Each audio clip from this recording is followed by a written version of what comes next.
Who remembers Ghostwire Tokyo's reveal? Shinji Mikami coming out at Bethesda's E3 2019 showcase with the delightful Ikumi Nakamura unveiling a strange tale set in Tokyo, with people disappearing en masse, ominous people in masks, and imposing figures holding umbrellas. A city cloaked in the blackness of night, save for the neon lights piercing the darkness and pinging up off the rain-slicked streets. It was a striking trailer, and one that set up an intriguing wait for the game to finally drop. But the question remained, what exactly was this game, and would Shinji Mikami's influence extend to making it a full-on survival horror title? Well, let's tackle that last question first.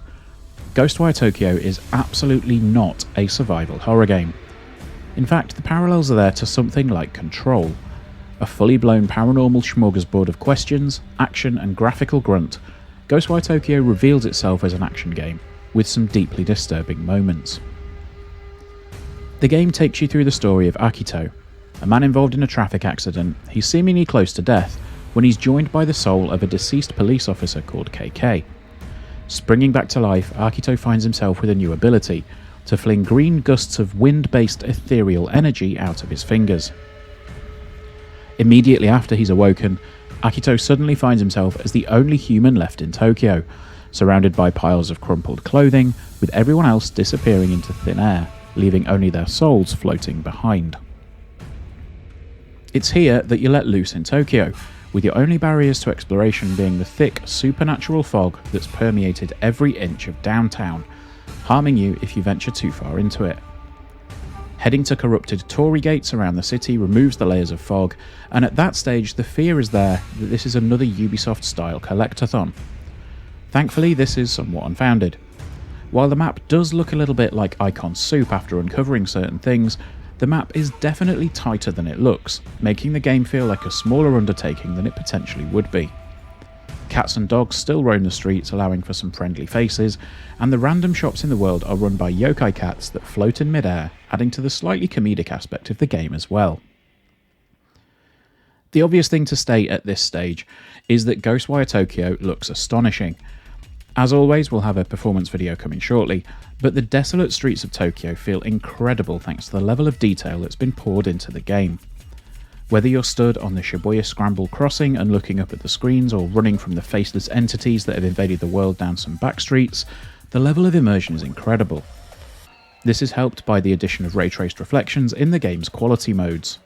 The performance modes use screen space reflections, but they're of such high quality that you may not notice the difference in some of the spots until the telltale signs are pointed out for you. And yes, I did say quality modes.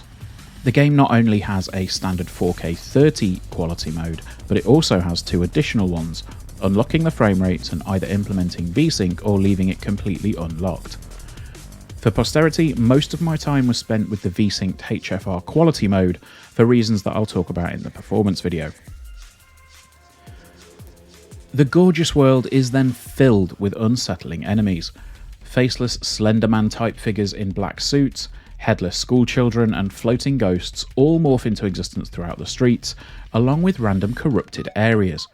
These need you to use KK's spectral vision, a sort of Arkham-esque visual guide, to pinpoint ghostly elements in the world that you can remove and eliminate the corruption that you encounter. Most of the enemies are downright creepy, and some of them are legitimately terrifying. One jump scare introduction had my pulse racing, and a genuinely flustered fight ensued. There are some additional boss fights which sort of insinuate that the game's designers may have been playing some Souls games. They are that out there in terms of design. Where it starts to fall down a little bit though is in the combat. You obtain a number of new ethereal weaving powers throughout the game, as well as a bow and arrow, but the general flow of combat doesn't move beyond the realms of feeling a little bit simplistic and quite stilted. I found that I needed to increase the controller sensitivity to get it feeling better, but the targeting feels extremely limited and a little stiff. It leads to some of the shots you take missing the target by quite a distance. When things do click, the combat feels really fun, but these moments are few and far between, with some enemies feeling like damage sponges. You have limited ammo for your powers, but there are plenty of spots in the world that you can refill it by breaking them or killing enemies. It's a bit of a shame because with the combat being the core of the game, it feels like a bit of a letdown when it just doesn't come together. What pulls the game through though is the story, the world and the side missions. While some of them are cookie cutter fetch quests, some of them are quite interesting, and the hidden trinkets throughout the world offer up a great insight into elements of Japanese culture that I will fully admit I've been somewhat ignorant of.